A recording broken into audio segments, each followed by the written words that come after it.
Welcome back to a Mindful podcast. I'm Gabe, and we're joined by the original cast, Jaime, Johnny, and Brad.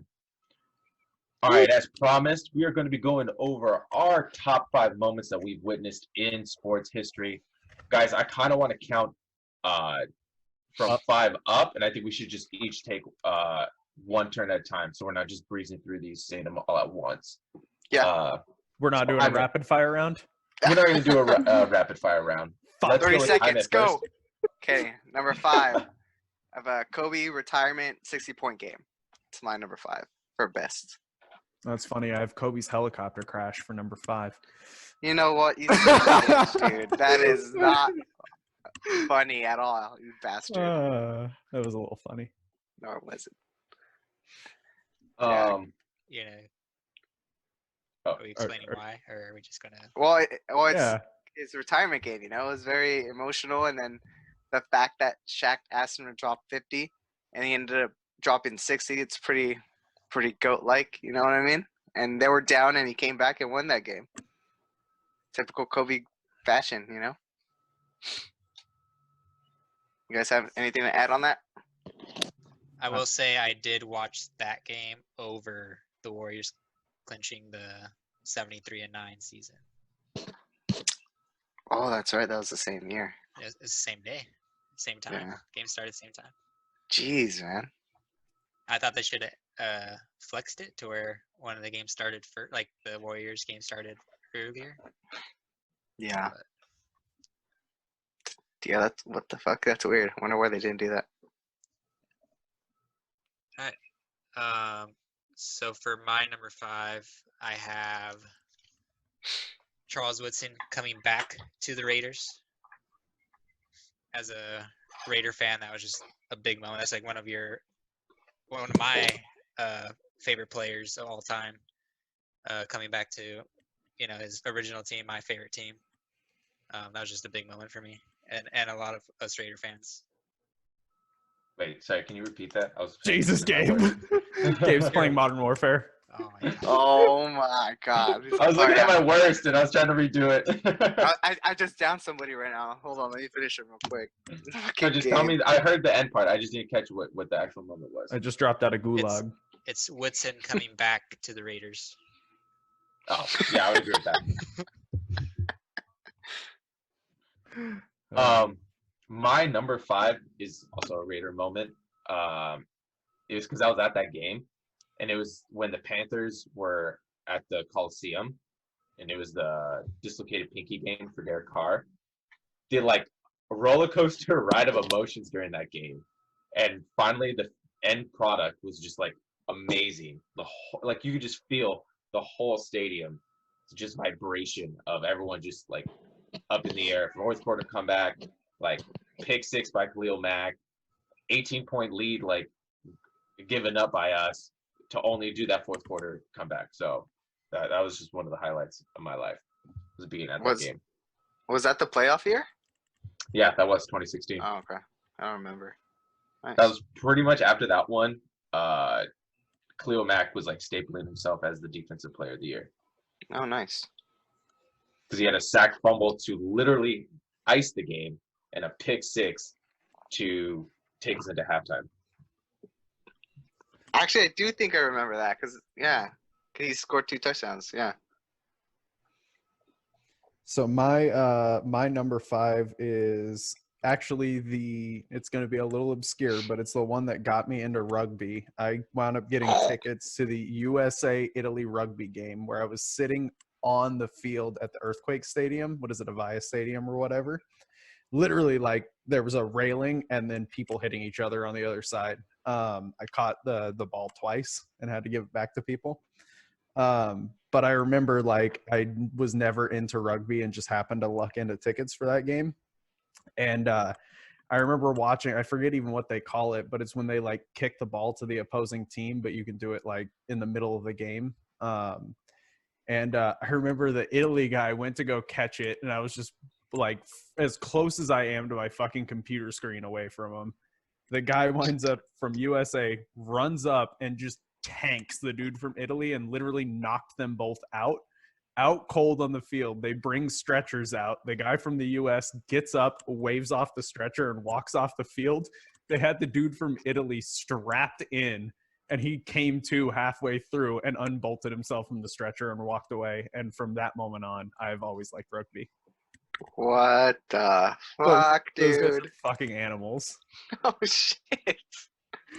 Yeah, fucking animals. Italy won, so that was disappointing. But Ah, it was still a really, really good game and kind of got me into rugby. So it was more of a personal thing, but I thought that was a really yeah. fucking cool sports moment. dude, and especially for your first game, you know that's one way to introduce you to it. Fuck yeah, it was. I I like don't know how. watching. Well, the I like wa- earthquake. What's sorry, up? go ahead. The I was gonna say, earthquakes. Johnny, go. We both said go at the same exact time, and then we both paused at the same time, and then started going at the same. I was just gonna say I love watching like rugby's hardest hits, and just like fights. Those guys are fucking. And I don't know how the Earthquakes came back and played a game on that field like 2 days later, and I have no idea how they did because those guys obliterate the fucking field, like destroy it completely. Wild game. That's crazy, dude. Yeah. It was All right, good. Brad, do you want to start us off with your extra fourth? With what? Oh, your fourth best moment? Oh, we're going that way. Okay. So fourth, I put in the Joanna Whaling fight. Ooh. Pretty recent. But that was an I remember literally standing up for the last 2 rounds because it was so exciting, and I was watching the thing on my fucking phone. So it was a crazy fucking fight, and I haven't been that hyped for a UFC fight in a long time. Yeah. That honestly was like really exciting just because the card was already doing so well prior to that moment that like after that fight, I was so ready for like the great main event. I was like, oh my gosh. But they, like you said before, they should have ended it at that because that was Don't a performance. spoiler alert one of my picks for the next episode. Yeah, just dude, that fight, man. And I think what added on to the excitement of that card was like after we witnessed that fight, we're like, and that's not even it. It's not even over. There's one more fight next, you know? It just Yeah. like hyped it up even more. Like, holy shit. There's one more fight after we just witnessed his greatness right now. You're just so excited. Yeah, I want Ah. to see that ran back somehow, some way. It's gonna be a couple months for that fucking head to go back to how she looked before. Yeah, she posted something on Instagram this morning. She's already looking more or less back to normal. She just has this general sadness about her now. I hate her, dude. Whaley I- knocked her a couple centuries back. She looked caveman like. Yeah, she did. She had that Neanderthal forehead going Dude, on. she looked like the Hunchback of Notre Dame. Dead was- ass. It was fucking bad. All right, Johnny, Oh. what's your number 4? My number 4 is Steph Curry's 54-point game in the Garden. That kind of put the Warriors back on the map, and I felt like that was like our turnaround point for like what will happen the next couple seasons. You know, going to a couple championships. I think that was the first season we made the playoffs. It might have been the season after that. But yeah, that game was just crazy to watch. Just the way he took over. I mean, it's only well, not only 54 points, but you know, it's not like a top high scoring moment. Like guys drop 60, 70.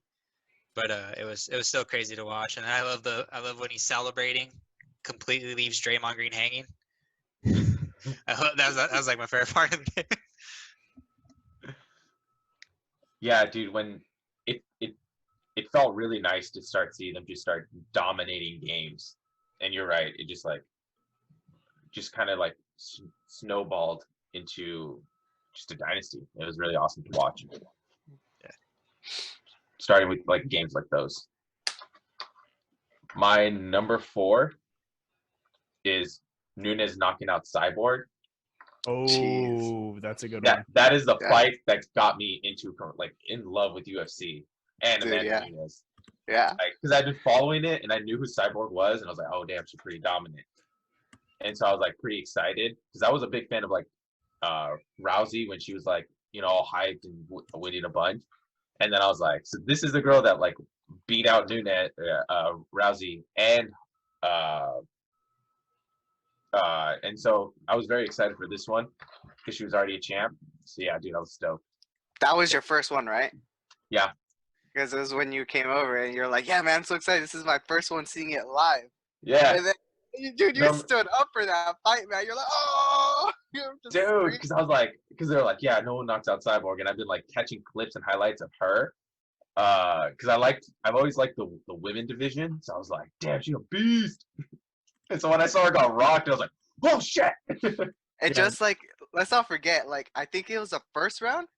It was like for Yeah. those last 30 seconds, they just stood there and they're like, we're gonna bang, and they just Yeah. bombed each other, man. It was so fucking sick. We all stood up for that moment. We're like, let's go. Someone's gonna get fucking dropped right now. Yeah, and Cyborg is a fucking animal. She now holds 4 different title belts in 4 different fight leagues. What was it? I forget what the first one was, but I want to say her second one was Invicta, then the UFC, and now Bellator. Yeah. Chick's a beast. Yeah, I'm pretty sure I was watching that fight with Brad, and I'm pretty sure we were watching that together, Brad, at your house. Was that at my dad's house? Yeah. Yeah, and we were just all going crazy for that. Yeah. Oh yeah, that was a night where I invited everybody. There's like, oh, Brad's having something. Me and Brad were like, what the fuck, dude? Oh my god. I forget, was that the night of was that the same card that BJ Penn and Ryan Hall fought? I don't think so. No, I don't think so. That was the John Jones, Gustafsson too. Oh yeah. Yeah. Yeah, that one you're thinking of, Brad, that was the Max Holloway Brian Ortega card. Mm-hmm. Was it? Yeah, yeah. Mm-hmm. That Because we whole watched card was that a fight fucking together banger. too. Yeah, I just remember watching Ryan Hall heel hook fucking BJ Penn, and He said, I'm gonna throw it in early. That one's my honorable mention. I didn't think I had one, but watching Ryan Hall heel hook BJ was That was insane. Yeah, it really showed like new school jujitsu. Like there's a place for it in martial arts. and that's the one where BJ Penn pretty much turned into it, right? Yeah, BJ Penn heel Yeah. hooked himself. Yeah, Yeah. it was. Oh. Watching it too, because we had everyone at my house that I trained jujitsu with at the time, and we were all watching it like, okay, all of us have defended that move. Why wasn't BJ Penn allowed to defend or able to defend that? I feel like Guys. BJ Penn has always had like a smugness to him, you know, about how his whole grappling, like his prowess in that aspect of like in terms of jiu-jitsu. So I felt like he was too proud and kind of like, oh, you're gonna try to get this on me? Like, come on, man. You know what I mean? He always Well- felt very cocky about his grappling. Well, because up until fairly recently, leg locks and stuff never really had a position in jujitsu. Jiu-jitsu too. They They're were always also- like a taboo, right? Kind of like, oh, come They- on, really? Yeah, they were considered a bitch move because it was Yeah. like, oh, you can't pass somebody's guard, you're just gonna heel hook them, and that Yeah. was always the number one thing until John Donaher and the Donaher Death Squad came out with like the leg lock fundamental DVD, and Gordon Ryan started winning all of his grappling matches via leg lock, and Gary Tonin, of course, winning. I want to say he's won a couple of 1FC fights via heel hook, and they really started attacking the legs and showed that it's not just, oh, you can't pass somebody's guard. It's legitimate attacks. Yeah.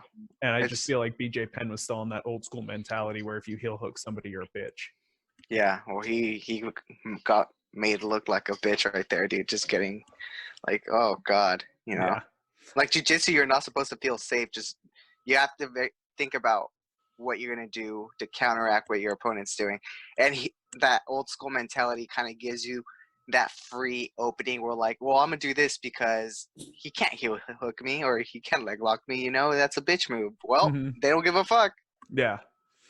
Yeah, that was nasty. But that's my honorable mention. I know we said we were going to do them near the end, but I had to pepper it in because it flowed so nice into the conversation.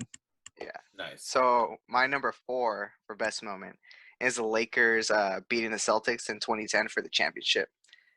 Specifically that game 7. Well, that whole series was just so fucking physical, man. It was insane. And for that last game to like the final score, I know it just replayed on ESPN a couple days ago, I'm pretty sure. The last score, the final score was 83-79 Lakers. And holy shit, man. Like, that was so physical, that whole series. And especially, it meant so much more to me because I didn't. I did see the early Lakers succeed, with Shaq. But after Shaq left, and then how he won, and then I wanted Kobe to get his own ring, and he ended up beating the Magic to get it. But in that first go around, when they did lose to the Celtics, I kind of felt like it was very bittersweet, and it was like just revenge on them. And yeah, it just meant a lot more that I was against the Celtics, because at that point I really fucking hated them. The original Big Three. Yeah. Dude, they only went for 100 points twice in that game, like teams. Those were the Celtics? first two games. No, like Oh, any the team. teams. Yeah, it was only the first two games. It was like 103, 102. That was holy shit, dude. That was physical. Defense was insane.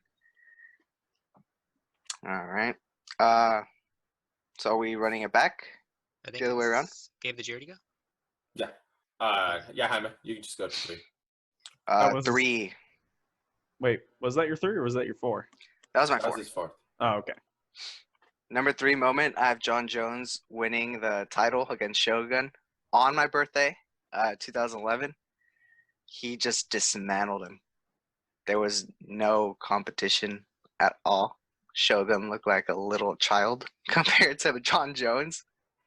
It just meant a lot just because he was my favorite fighter up until that point, and it's not that he was underrated. It's just that when you look at him, you see this scrawny ass guy fighting in a 205 weight class, where at that time and even before, you had these big old dudes and like Chuck Liddell, Tito Ortiz, all these muscular, like big ass men. You see this. Yeah, he's 6'4", but he's scrawny as fuck. That's why I call him Bones. Kid come in and he was 24, I believe, at that time, and just for 3 rounds up until when he knocked him out, he was just destroying him. There was no question who the better fighter was that day, and after that day, I was just, this guy is amazing. Can't wait to follow his career. But Jaime, after that day, he also started drugs. You don't know that. God, John Jones. I'm almost certain that my calves are to this day bigger than John Jones are. No, Can they handle remember, the hits? Deontay Wilder's legs? That was worse. That was, ugh. It didn't look natural. My number 3 best moment was I guess just the A's 2018 season as a whole. I mean, there was a lot of great moments, but I think here it was just kind of them letting people know that they're going to be a little bit consistent going forward. 2017 was not a bad year, but 2018 they finally made the playoffs. Chris Davis already hit back-to-back 45 home runs in a season. Chapman was letting everyone know he's still the best third baseman. So I thought that was when we were finally putting all the pieces together and they fully developed into a playoff caliber team. Unfortunately, Sean Manaea got hurt for the playoffs and we had a shit rotation for it. But other than that, the season was pretty good. Also, we went on that crazy run that year. Like before the All-Star break, we didn't look like we were going to make the playoffs at all. I'm seeing Johnny shaking his head. I feel like he's got something to say. Did they end up turning it around? Oh, God. At that moment, all right, leave him alone. He had hope. Knife in the gut. I know, I did. Jeez. When was the last time the Giants made the playoffs? When's the last time they won a championship? Good point. Good Damn. point. Damn. Okay, all right. Just don't spend money, all right? We just don't spend any fucking money. Let's not spend no money. Kind of a sidebar since we're already on the topic of the A's. Coco Crisp, what the fuck is up with his neck piercing that just looks like a mole with hairs growing out of it? What the fuck is that thing? Every time I see him, I'm like, why would you do that to yourself? I don't know. It's literally looks like a giant mole with hair growing out of it. Like, it's the most nasty thing I've ever seen. And can you imagine taking a pitch there? Like, just on your nasty mole piercing? Just a target. I'd be aiming for that if I was an opposing pitcher. Just like, all right, let's see if I can knock that thing off his stupid fucking head. Speaking of knocking things off heads, Uh-oh. My number 3 is Conor McGregor beating Jose Aldo. Oh Ooh. God. That was just, I mean, I was already like a McGregor fan, but that fight just like that fight was crazy. I mean, I had like a couple friends over, and I mean, we were excited for it just because it was, McGregor, who was just kind of like been dominating for a little bit, and then Jose Aldo, who's, he's been dominating for years, and then just the way he just knocked him out in what was it, like 13 seconds? Yeah, it was That was not a crazy. good night. I want to Not a say good that night. held the record for fastest knockout in the UFC for a long time until fucking Ben Masvidal. Askren. Yeah. Yeah. Yeah, Ben Askren got murdered. That was a night. Dude, I was legitimately scared for Ben Askren because I liked him going into that fight. I followed his career and won, and I was like, Ben Askren just died. Like, we just watched a murder happen. It was bad. Like, why is everyone laughing? Like, he's probably dead. I just remember watching his toes curl, him lock up, and then going like, the man's killed. Is Jaime playing with a roll of condoms right now? What is going on? He's preparing for John Jones tonight. Got it. I guess that brings us to my number 3. It's another personal one. You guys have always known that I've been into like motorsports. Dude, is that a fucking sausage casing? What are you doing? No, it's the wrap for my TV. Just go. I'll Oh, mute it. Jesus. I've always been into motorsports, and I still remember, like, because my dad had race cars growing up. He used to drag race and stuff, and then I remember we went to one of the big boys events, the Fuel and Gas Finals, where it's like actually semi-pro racing, and just standing on the sidelines of that track and just feeling like the rumble from the engines and watching these guys do 250 miles an hour was like utterly insane to me, and still is one of my favorite moments in racing to this day, was just being like, how are these maniacs alive at the other end of the track? So I know I'm probably the only guy into motorsports in this podcast, but Yeah, we're too Yeah. colored for that. you're too rich and smart to appreciate motor racing. Hey, but one thing I do respect is the fact that how you pointed out that, dude, they go crazy fast, and the fact that they're still alive at the end of that to have control over a vehicle going at that speed is insane. Pros in drag racing go 330 in a straight line. They go a quarter mile in just over 3 seconds, like from a dead stop. That's insane. Like, those guys are wild. Yeah. Just the speed is crazy. I mean, if you guys have all taken your cars to the max and gone fucking over 100 on like an empty ass highway, how fucking sketch that is. Try going 3 times that fast in a straight line with another guy 8 feet to your left. Like, Fuck that. My thing is, I always see their arms and they're like always twisting pretty hard, and I'm like, how are they not just flipping every chance they get at that? well, actually, the land speed guys who go out to like Bonneville, like this racetrack out in Utah, it's just 5 miles of like an empty old salt lake, and they literally the track is like a discus, kind of like how their field is, how it starts off like a funnel shape where it's really small where they're standing and goes out wider to accommodate for the spinning. The track's the same way for land speed, because at the end of the track, when they're doing 500 miles an hour, because it's a 5 mile long track, they're literally moving about an eighth to a quarter mile in either direction. Like, the car just literally floats to the left and to the right, and they don't steer because they'll just flip and explode their car all over the salt. Like, it's Jesus it's Christ. fucking wild. Watch some of the guys go like 600 miles an hour on the salt if you have some spare time. It's insane to watch. Fuck, man. That's crazy. All right, did we get through everyone's 3? I think that's 3s. All Yep. right, let's move on to our second. I'll get it started. It was the Warriors winning the first of the Dynasty Finals in 2015.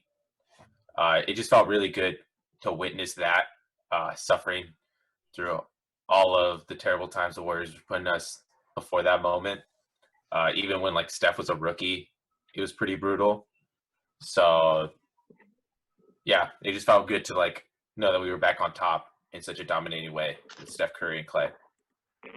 So, is there a part of you that feels like you kind of were gifted that as a Warrior fan? You know, with all the injuries going into the playoffs, and then with Kyrie and Kevin Love taking shits, or Kyrie was injured in the finals. No, is there a part of you that thinks like, dude, we kind of, I'll take it, but we kind of. I think if it was a Kinda fluke, but I mean, dude, No, yeah, obviously. 3 it championships. I wasn't. mean, no.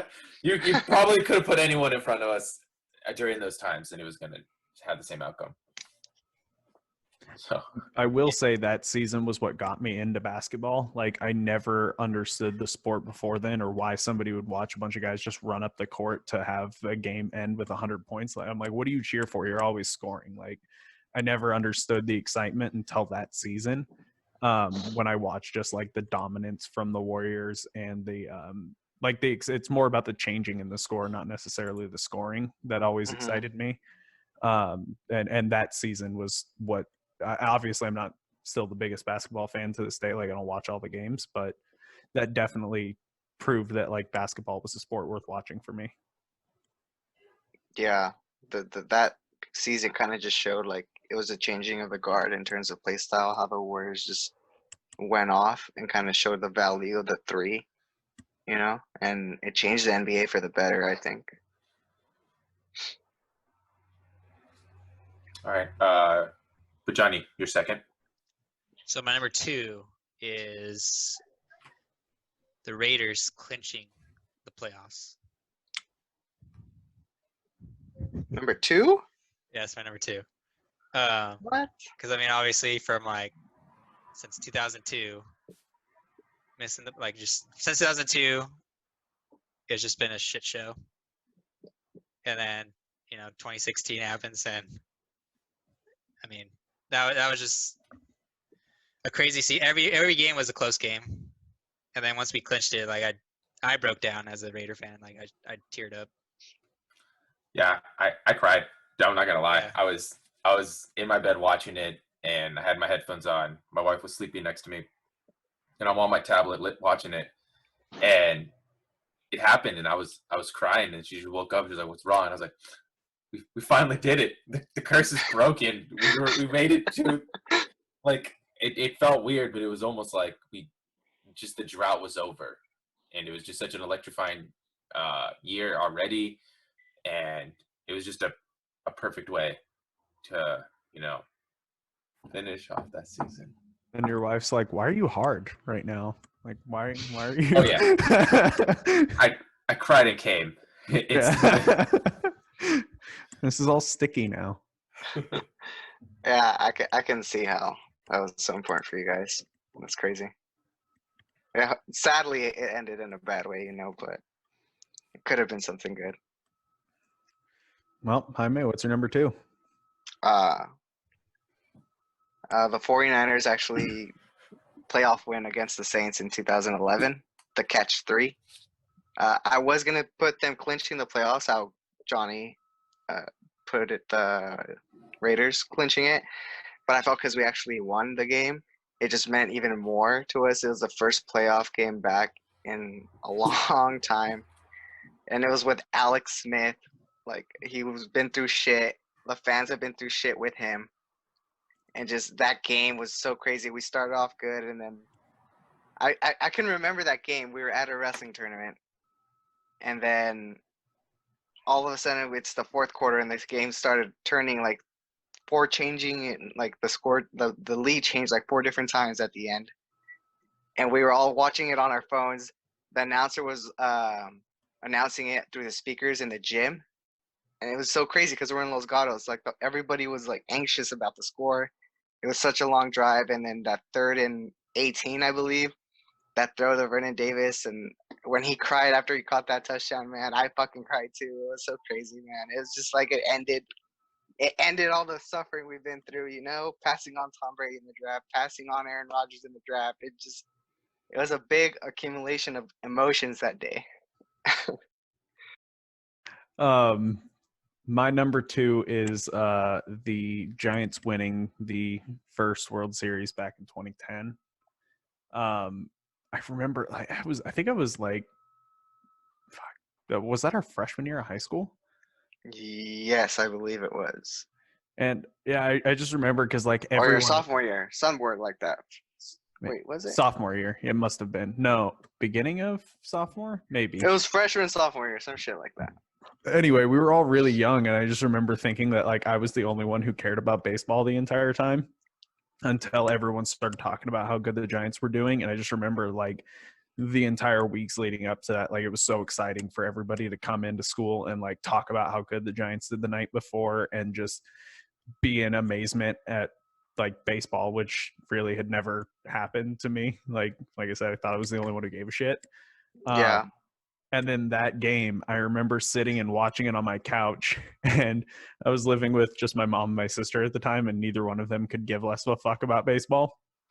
And so it was just me watching it. And then when the fucking final out came, we won the game. I just remember like standing up and screaming. I was so excited, and I ran outside.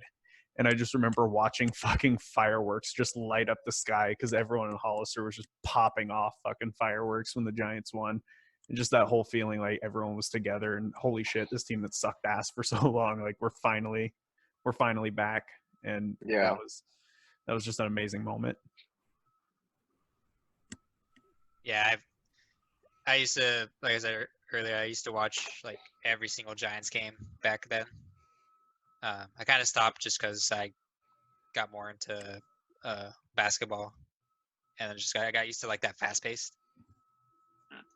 So I can't really watch baseball anymore.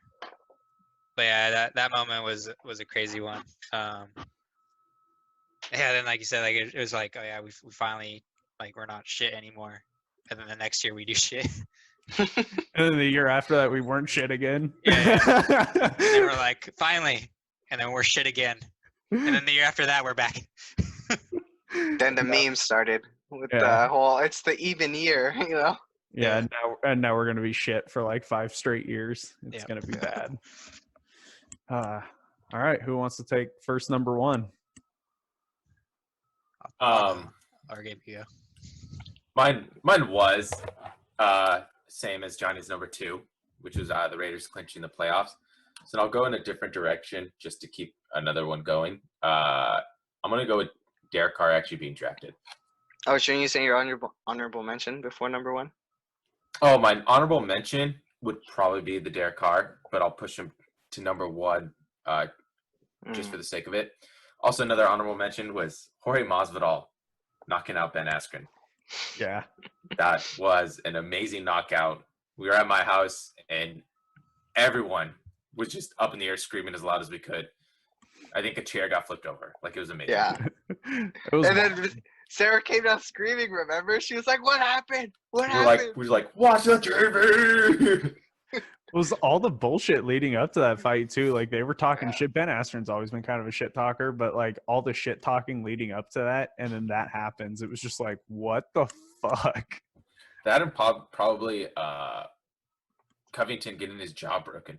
That was a great Oh, fight. Because that Masvidal, I started paying attention to that when it was when he was on Rogan, and Rogan was asking him like, "Who's your next opponent?" And he's like, "I don't even want to say this guy's name." yeah. He's a He's like, you bitch. know, he doesn't deserve it. You know, say this guy's name. And then Yeah. and then they announced that they're fighting. I was like, "Oh, that's gotta be something I gotta watch." Jeez. Carr being drafted in the second round.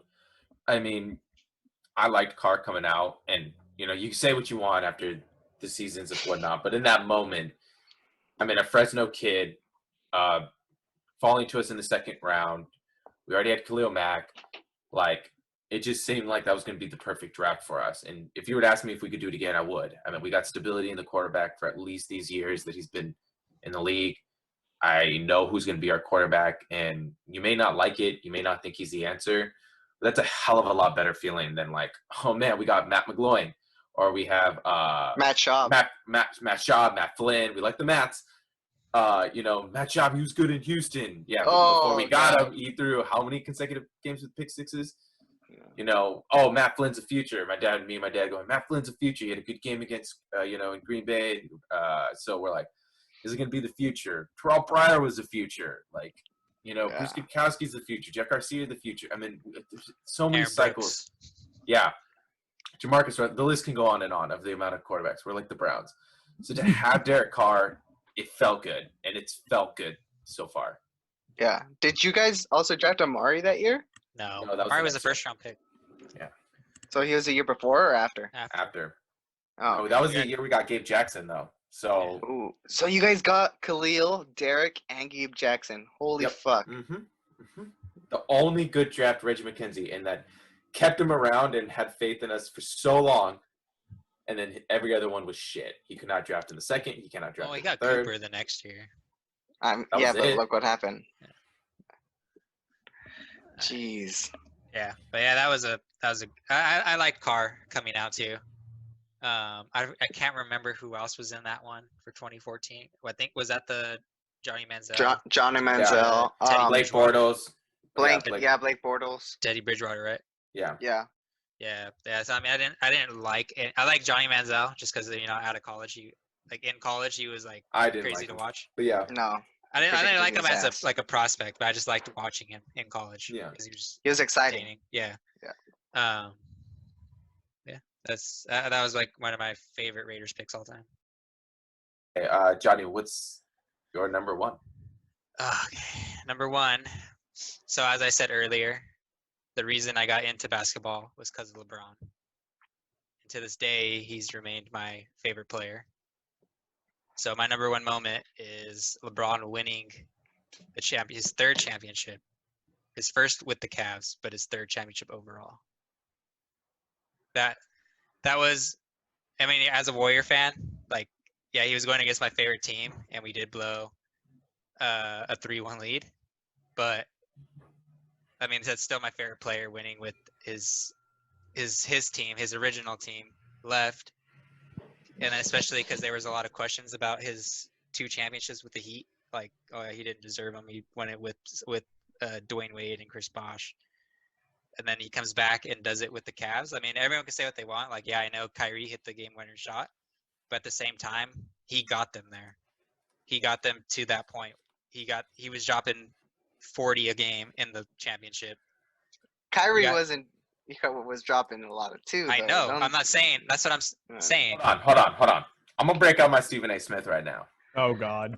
Oh yeah. I've been waiting This for- is despicable. It is betrayable. It is blasphemous for you to put your number one as someone beating your favorite basketball team that blew a 3-1 lead. Yeah. Jesus Lord, smite this man. He don't even know what he's talking about. He is on It's- crack. I didn't know where He Gabe is was also- going with that. but Right. it Like I makes said, sense, yeah. it was that whole finals. Like, I mean, the 3 straight finals, which is bittersweet. Just because it's like the Warriors won. Obviously, I was excited, but at the same time, it's LeBron taking another L in the championship. And then when he came back from the 3-1, that was like, and like I said, he's the reason I got into basketball. I remember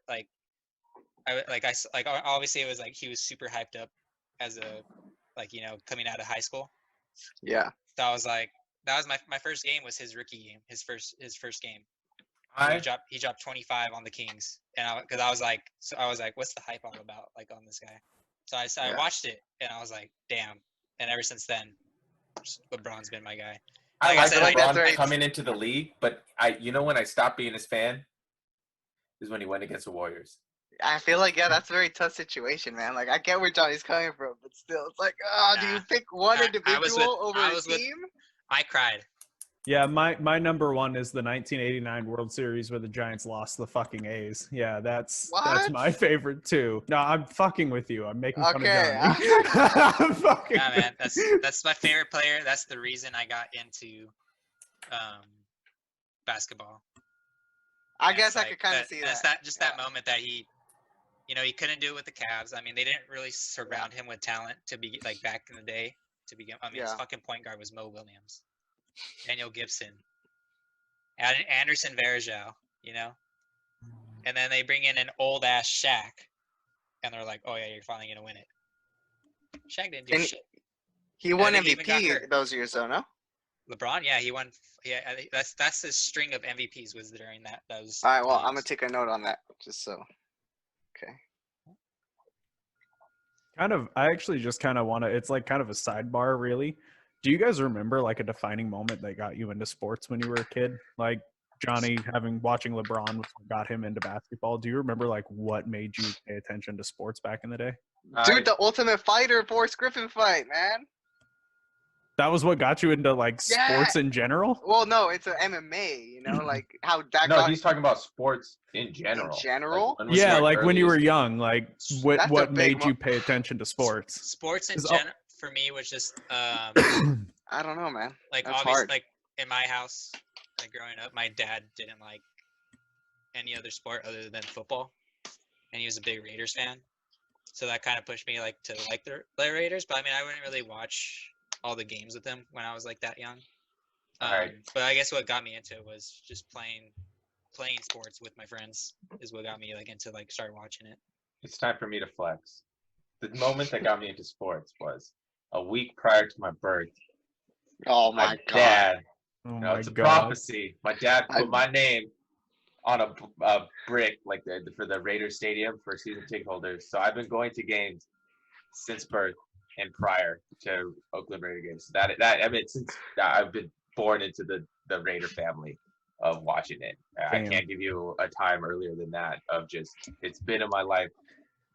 Before Gabe was born, Gabe was Yes. a sports fan. Yes. Yeah, I 'cause- fe- go on.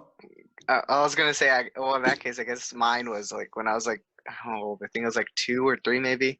My uncle was a season ticket holder for the Niners, and him and my dad went to a game or like a training camp, you know, like the summer practices or whatever. And he got the whole team to sign, like Steve Young and all them, to sign a hat, just one hat. Everyone signed it, and then they gave it to me, and I was just like, what? This is like, it's that easy? Like, oh my god, this is amazing. And that kind of got me into sports, I guess. Yeah, I never that- saw the value of it, you know? Mine was similar to Johnny's. It was on because my mom and my dad split when I was real young, and then whenever I'd go over to my dad's house, me, my dad, and my brother would always watch the weekend Giants baseball games. So it was just like me, my dad, and my brother hanging out and watching. That's why I got my SF tattoo. Like, yeah, I like the Giants, but that wasn't the reason behind the tattoo. It was to remember like me, my dad, and my brother hanging out and watching the games. It was something we could all do together. Yeah, it had a bigger meaning to it. Than Exactly. just the team, yeah. Yeah, I think that's for a lot of people. It's just like sometimes I wonder how can like a child not be the same fan as their father? You know what I mean? Or like Mhm. Mhm. because you just have those memories. Like you have to have those positive memories to have your son be or daughter be a fan. So that's a tip here at the Microphone. You want to produce kids that are your same fan as yours. Got to create good memories. Yeah, exactly. and- Well, it was fun because I remember even like Giants were always our thing. We'd always watch the Giants games, but like even when we like watched, you know, the Sunday morning football games and stuff like that, Yeah. it was like hearing my dad and my brother talk about it because they obviously knew way more than me. My brother was 20 something when I was young. My stepbrother, of course, but he's my fucking brother. But it was like watching those games as a kid and then like asking them questions like, oh, why are people doing this? And then like explaining it to me and everything like that, and me starting to understand it. It just like made me feel like, oh, hey, like almost like an adult kind of in a way, like, Yeah. oh, I have something to talk about with these guys. Like, you know, they don't give a fuck about whatever video game I'm playing or whatever, but like it was something that was like, oh, okay, well, I'm starting to understand this kind of mentality, and it gives us something to talk about and bond over. And like on that note, I feel like just sports in general is just a great way to build bonds with people that otherwise you wouldn't have much in common with, how you were saying. It's so easy, you know, like it helps break people out of their shell or just introduce you to other relationships with other people. You know, like I was a year younger than you guys, and I ended up meeting you guys because Ricardo took me to play basketball with you, you know, and that's where we met. And then otherwise, like I would have never met you guys, you know. That's kind of crazy saying it now, but like how close have we all gone together, you know what I mean? Yeah. All right. Who else has their number ones to go to? That last conversation kind of segues into my number one. Number one again is like a personal memory. Pretty big moment in Giants history though. It was Tim Lincecum's second year with the Giants. And me and my brother went to a lot of games that year because our aunt and uncle had season tickets, and whenever they couldn't go, we went. They gave us the last 3 tickets of the year, which were Giants Dodgers, the final series. And I remember the first 2 games were great. And then we went to the third one on Sunday, and it was Tim Lincecum pitching. And he wound up striking out the first 9 of the order and struck out, I want to say, hold on, I brought up the stats before because I wanted to get it right. He struck out 13 that game. 13 people in one game. And I remember screaming so fucking loud that I lost my voice for the next, 2 or 3 days after that game because I was so hyped for back when Tim Lincecum was actually worth a shit. Jesus Christ. You went to those games? I did. I went to all 3 of them. My uncle was talking about it. I wasn't really that close into baseball, but he was talking about it forever. And I was like, what? Is it that big of a deal? Shit. I mean, he struck out 9 straight. Yeah. It was wide because I remember wow, holy shit. Tim Lincecum struck out the first 3 batters. That's wild. And then watching the second ups, I was like, holy shit, he struck out 3 innings in a row. It was wild. That wasn't the year he won the Cy Young, was it? Yeah, that was the year he won the Cy Young. His first one? Yeah. Yeah, I remember that season. I mean, I really think that last game helped solidify the Cy Young win for him because he had some competition that year. Yeah. But Yeah, dude. And honestly, I can't think of a better way to spend a weekend than to have 3 baseball games to go to. Yep, I remember I mean- my mom dropped me off on Friday night, and we headed straight to the ballpark, and then we drove back every single night. But yeah, I still remember on the way back Sunday night, we were late getting back home because that was the first time I went to Hooters. Me and my brother went to fucking Hooters. Nice. Yeah, good times. So for my number 1, it's a Kobe's 81-point game against the Raptors. And I turned that game on. It was just a typical game, I got home from school and I was like, I'll put it on. And at that point, I saw the Lakers, with Shaq and stuff like that. And I was a Laker fan, and I was a Kobe fan. But what solidified it, dead ass on what made me just believe, holy crap, this guy is insane, is the fact that they were down big in that game. And then not only did they come back to win, but they won 122 to 104, and he had 81 of those points. He shot 28 of 46. He made 18 free throws out of 20. Dude, holy shit. And he had that team with Mush Parker, Kwame Brown. Dude, that team was atrocious. They had no business being in the playoffs at all. And it was just it was insane, man. I saw that game and I witnessed it. I'm like, no one can stop him. Literally no one could do anything. Oh, you're going to try to, I'll post you up if you're going to bring in somebody else, so I'm going to do something else. I'm going to fucking fake both of you out. He was unstoppable. From then on, I was just it's over, man. Kobe's the GOAT for me. I realized I didn't say my honorable mention. Oh, yeah. Neither. So you go first time if you want, since you just gave your number 1. Oh, okay, well, my honorable mention was just the 49ers versus the Packers. Both games last year in general, the complete destruction of the Packers, because I honestly just fucking hate them. I hate Aaron Rodgers, and the fact that look at their score for the first game, 37-8. In the playoffs, it was 37-20, but it was 27-0 in the first at halftime, dude. I just was so we didn't even try, dog, and I was just oh my god, I was stressing out. We were at Gabe's house watching the first one, and the game was just what the fuck is happening here? I hated the first one. I also got food Dude. poisoning that night. Quite coincidence. The second time, the playoff one, I was at the gym, and I kept looking at the screens as I walked by, and I'm like, damn it, do something. Do something, Green Bay. But they did not. And they just fell over and died. Yeah, By halftime. It was 27-0 at halftime, dude. It was just Yeah. a complete destruction, and I loved it. I was sitting back, oh my god. I'm so glad we did this to Aaron Rodgers twice in 1 year. I was just cheesing the whole damn time, man. Yeah, it was a good time to be dating a Green Bay Packer fan during those games.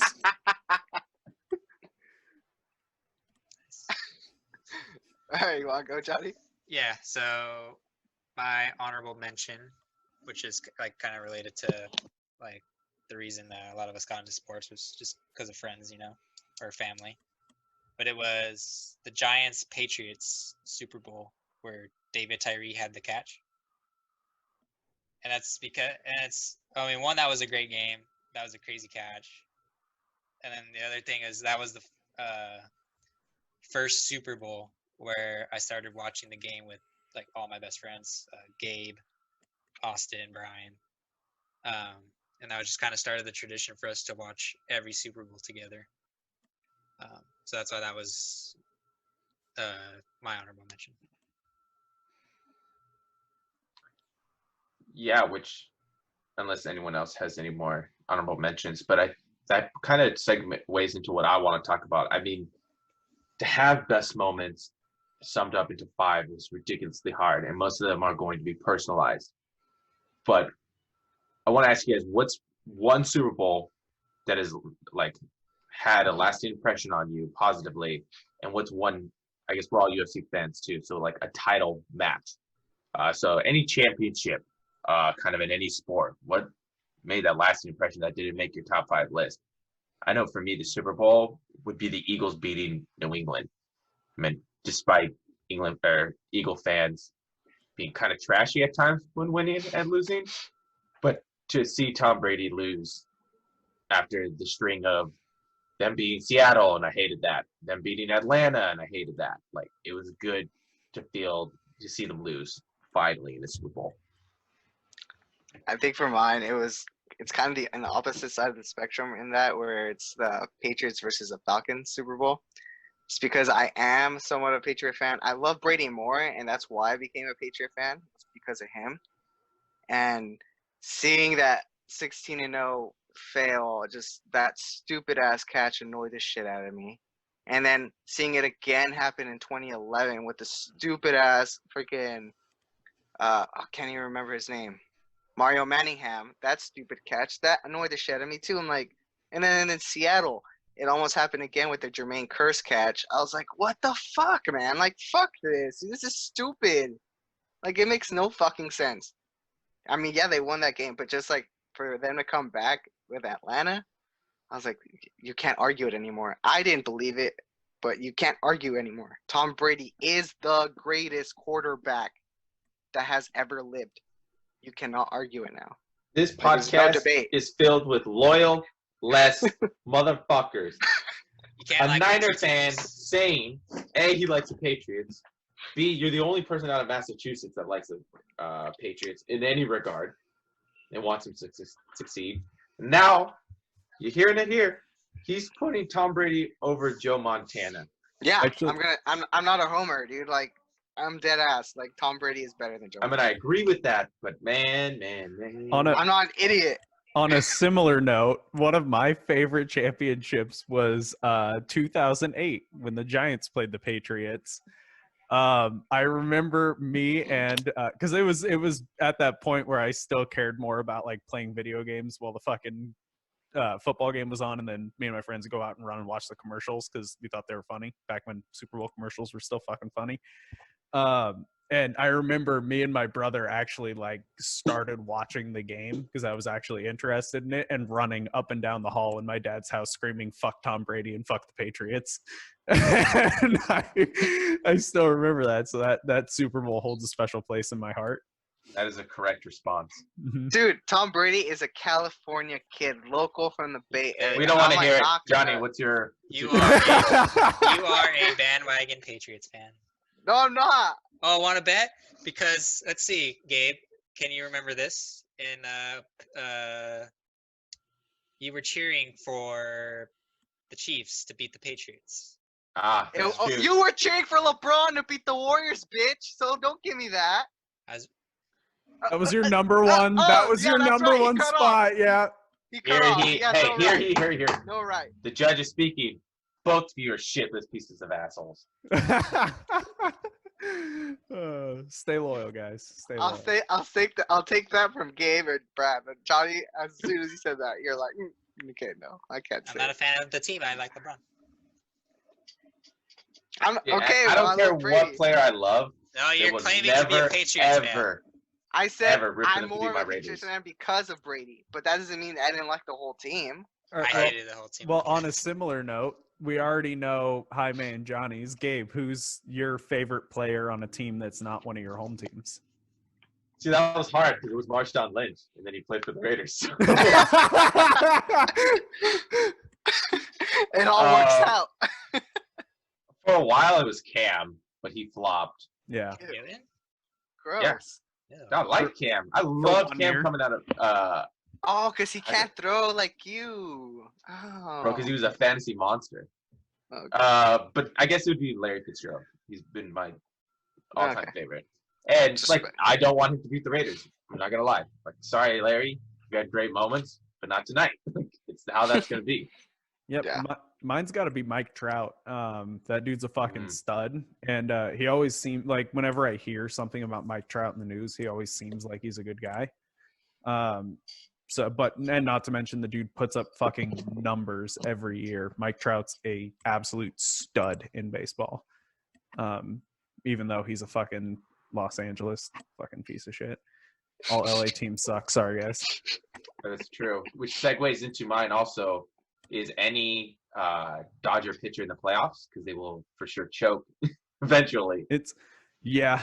Well, fucking why am I drawing a blank on his name? Their fucking stud pitcher who I want on the Giants really bad. Kershaw, Clayton Kershaw. Thank you. That dude's a fucking animal too. But he's a I fucking can't. animal. I can't have him as my fucking pick because he's a Dodger, and that's how much I fucking hate the Dodgers. Yeah, I was thinking the same thing. That's why I was like, I don't like Mike Trout. Yeah, he would have been mine, but yeah, it's the same reason Mike Trout's not yours. Yeah, exactly. But I'd probably pick a Houston player because I mean, the Angels really haven't stepped on us with playoffs. Yeah, well, something about my cousin banging on fucking trash cans in his dugout. I was just gonna be like, here's a message to all the Houston Astros fans.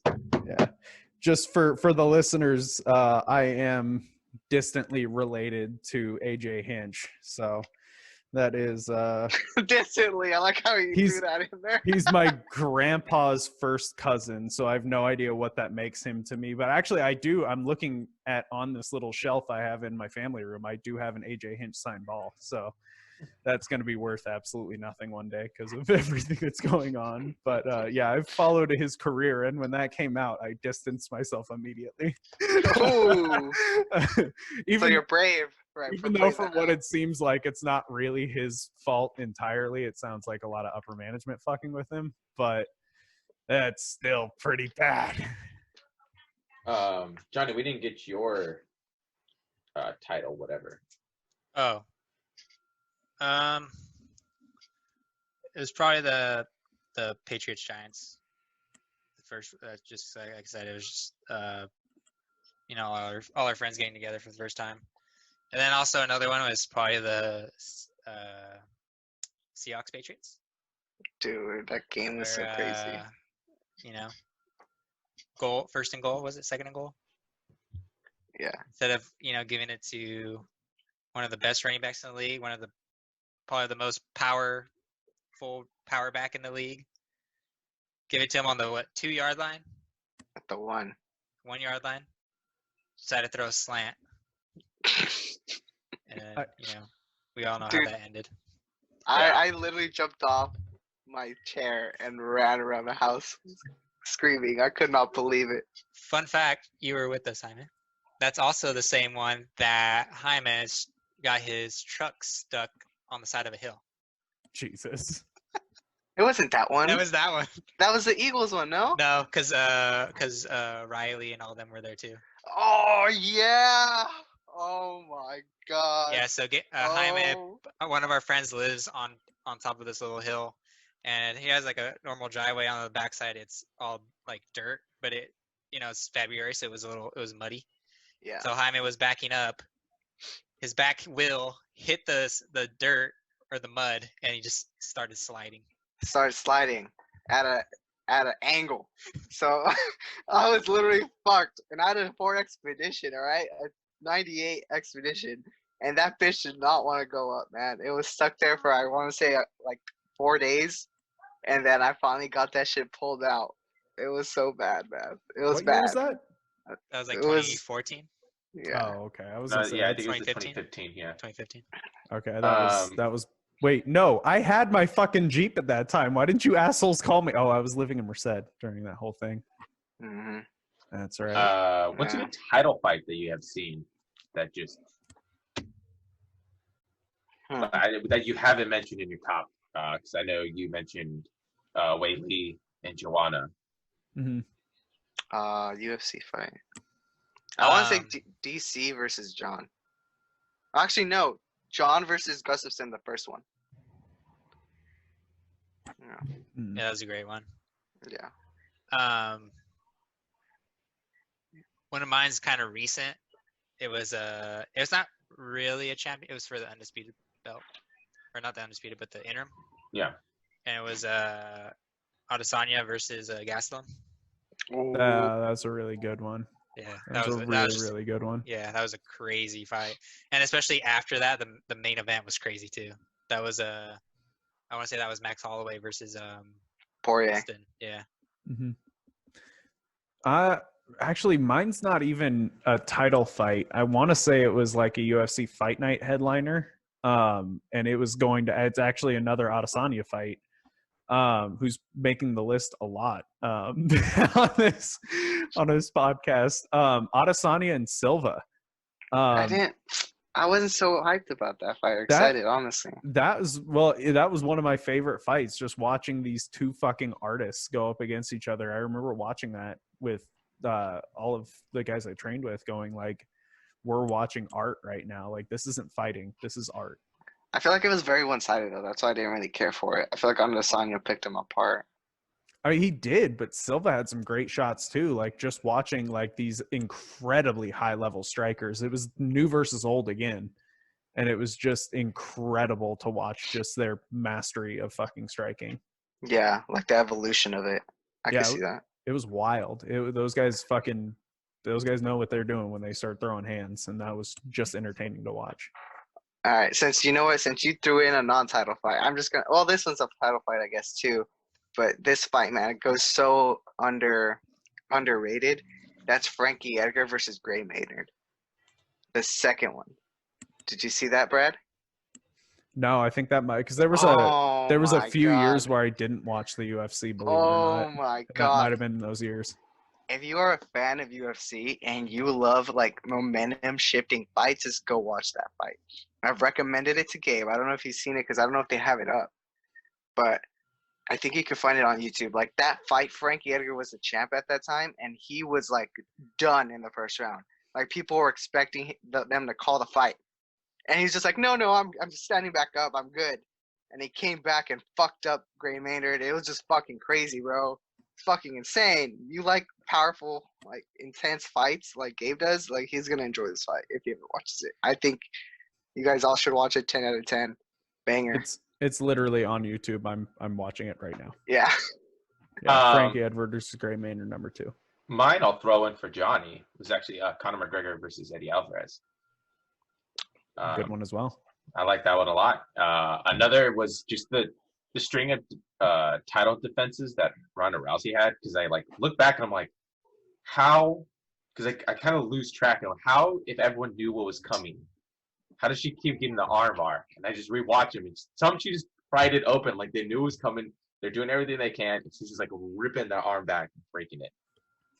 That's that old school judo training. I mean, she was one trick pony, throw them to the ground, yank their arm off. That was her thing. Yeah, until the talent got up to her. But before that, Mm-hmm. it was like, damn, how did she keep? She was dominant. And well, even her stand up against that competition, she was just stronger. And then Holly Holmes picked her apart, and then Nunes just was like, yeah, I'm just gonna beat the shit out of everyone that's in front of me. I feel like we really don't see the evolution of like male UFC because it's been going on so long. Like the first UFC fight in 94? Like we haven't seen really the fighters evolve because it's been going on for 20 something years now. But really, the women's UFC evolved much, much quicker because you had these Yeah. people like Ronda Rousey who had been training judo for her entire life, but they were one-trick ponies. Like back in the day when you had, 16 different martial arts styles going against each other. And then it was more or less a sped up version of the UFC as a whole. You had these one-trick ponies. Holly Holm was a kickboxer. Ronda Rousey was a judo champion. Like you had all of these people who knew one thing very, very well and minimal amounts of everything else, that you just saw the evolution of the sport much, much quicker in women. And now you have these incredible female athletes in the UFC, like who are very well rounded in everything. Well, I feel yeah, like and I back think then, oh, I was just gonna say, I feel like back then styles made fights a lot Mhm. more. well, yeah, even during the Rousey domination, I mean, below her, it just kept ever changing because, like you said, someone was really good at something, but they weren't well-rounded. So it was kind of like a toss-up on who was going to win that night, what part was going to dominate, until you started to get more well-rounded people. Like I like Joanna, I like Weilin, and I like Nunes. Like those are all well-rounded, and the people that were dominant during that time just started to become more well-rounded. Holly Holm is a legit competition. Shevchenko is a complete fighter. So Yeah. I agree with Brad. You saw it very quickly happen in front of you. That you saw those trickle out. Like Nunes took out two. It was Rousey, and then the other girl that now does WWE. She broke her kneecap.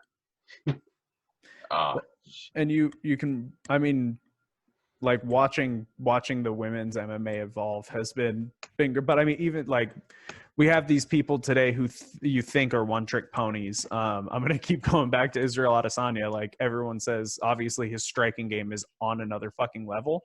But in that fight against Gastelum, he almost submitted him twice. Like he almost guillotine choked him and then almost triangle choked him immediately afterward. Like Well, they do exist though. Like in this time, like Damian Maya is a perfect example of a one-trick pony, but they're a lot more rare nowadays. Like everyone has to be more well-rounded to even try to compete for. Like Gabe was saying, if you're not a well-rounded fighter, well, bitch, you better be trying to be a well-rounded fighter. You're not gonna make it far.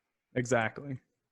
Yeah, you may make it into the top 10 as a not well-rounded fighter, as a one-trick pony. But once you start getting into those championship fights, you'd better know your shit in all platforms of martial arts. Otherwise, you are going to lose and you will never hold a belt. Yeah, that's why I do think I disagree with Gabe when he said Joanna is a well-rounded fighter. She's not. She's just basically striking, and she has great takedown defense because she is so focused on not being on the ground. You know what I mean? That's why she focuses so much on her defense, but on her striking. I think a submission defense, if well enough, or could takedown make you- defense. could make you well-rounded, just because then you can kind of eliminate your weak spot of being taken Yeah. out. If you do get taken down, you are at a disadvantage. But I don't think she's a lane, a bag that's just going to take it. She's similar to Connor.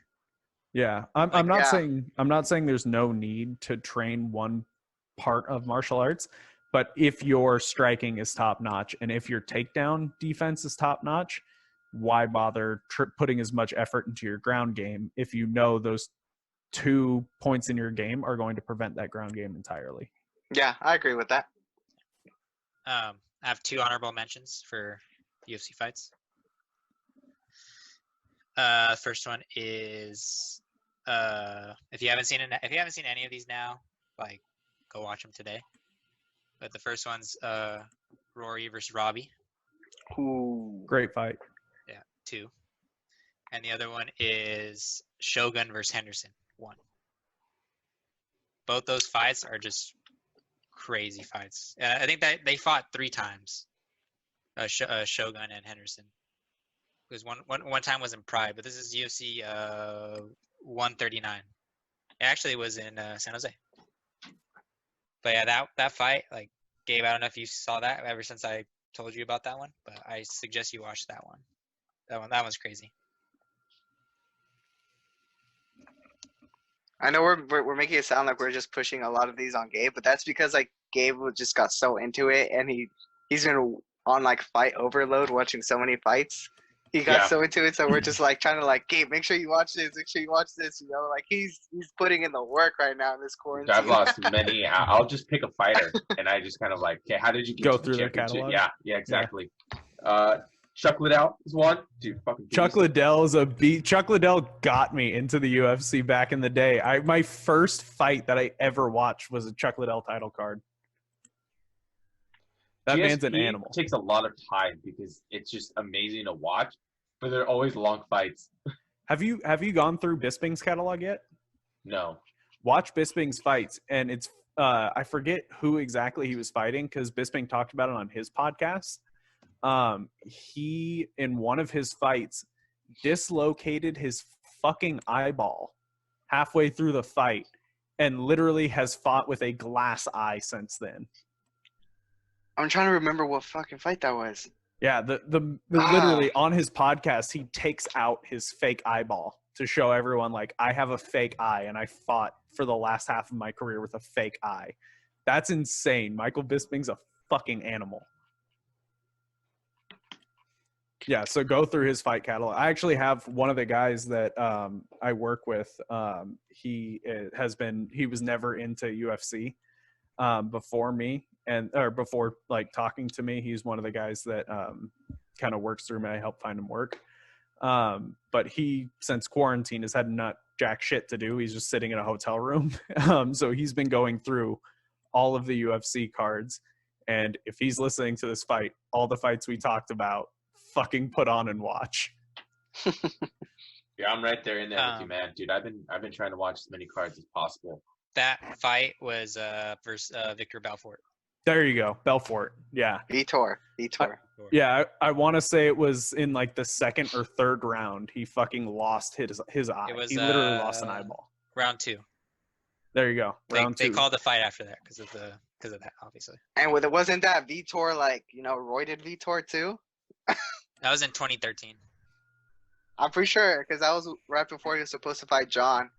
So that was like right towards the end where he had to stop. You know, that was Vitor. All right. Thank you guys for watching a Mike Full podcast. This was our 5 top moments in sports history. Thank you for watching. We'll be coming back next week with our 5 worst moments. And we will see you then.